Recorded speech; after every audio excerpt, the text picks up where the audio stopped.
If you're watching this, hopefully you've heard of LitRPG. But if you haven't, it's a somewhat new genre of books, or subgenre, underneath the big umbrella of sci-fi fantasy. A quick way to describe it is that it's sort of like novelization of video games, but I don't think that actually captures what it is. I think it's more of a rebrand of heroic fantasy, power progression fantasy, sword and sorcery, men's adventure fiction from like the 1950s and 60s. It's kind of the newest iteration of that. It is not a choose-your-own adventure. You're not actually playing a game.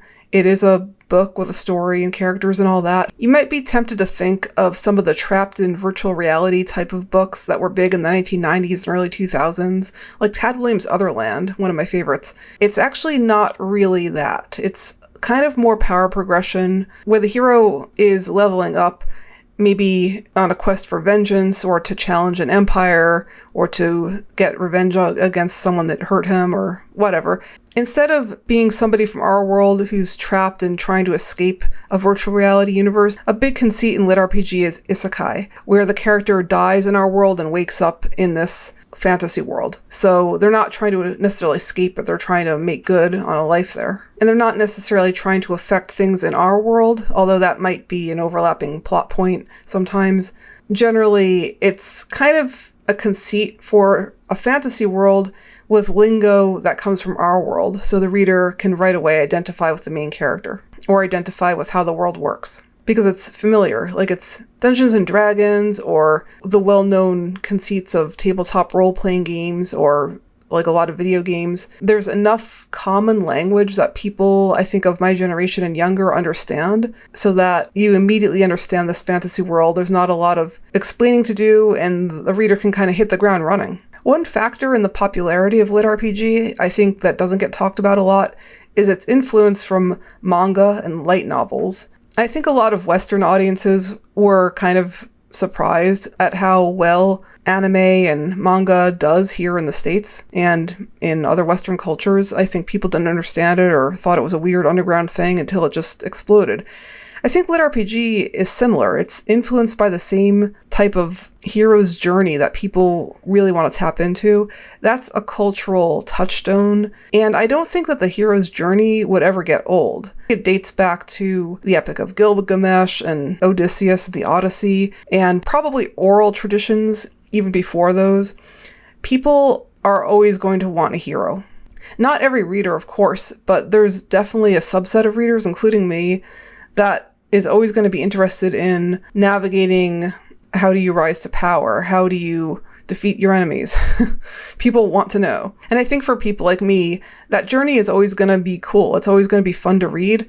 Obviously, if it's done well, I mean, you know, we're not talking about just all of it, but there are standouts in the genre. I could name a whole bunch. A few of the ones that grabbed me right away were Defiance of the Fall, He Who Fights with Monsters, Dungeon Crawler Carl. Now, to be honest, I haven't actually stuck with Defiance of the Fall. I fell off around book 8. So even though some of these I think are highly entertaining, they can kind of drag on for some readers. Now, there are shorter ones, and there are completed series that I think are just as good, but maybe not as well talked about. And actually, two of my favorites are what they call deck builder LitRPGs, where instead of the conceits of a video game or tabletop role-playing game, it's a deck game. So, I mean, I don't actually even play these, but I really have enjoyed All the Skills and Jake's Magical Market. One of the commonly talked about reader preferences with LitRPG is whether it's crunchy or smooth, meaning does it have crunchy number stats, or do they not really talk about the stats and the specifics of leveling up? There are some readers that prefer one, some prefer the other. I'm kind of crunchy or smooth agnostic as long as the story and the characters are awesome. I don't care how it's told as much. And I do hear people from more traditional reader backgrounds kind of deriding stats, going, why is that even necessary? I think I can tell you why it's necessary. It's not necessary, but I mean why it's liked. I think it's popular with readers for the same reason that superheroes were popular with film goers, and the same reason that hard magic systems, as popularized by Brandon Sanderson, are liked. And that's because you're given parameters. The reader is shown these parameters within the world, internally consistent world building. And parameters do a few things. Like one is it can kind of enhance what they call competency porn, where the character MacGyvers things or figures things out.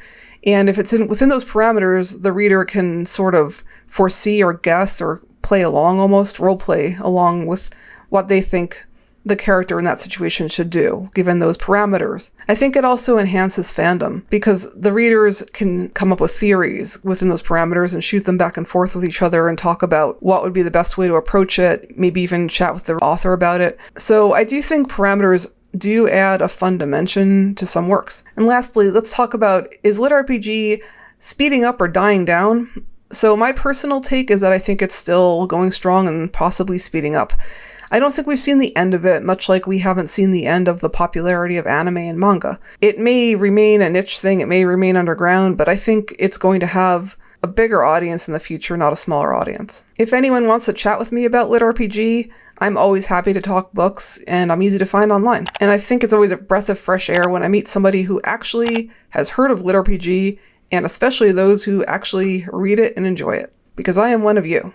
My social media and Discords and all of that are in this video's description.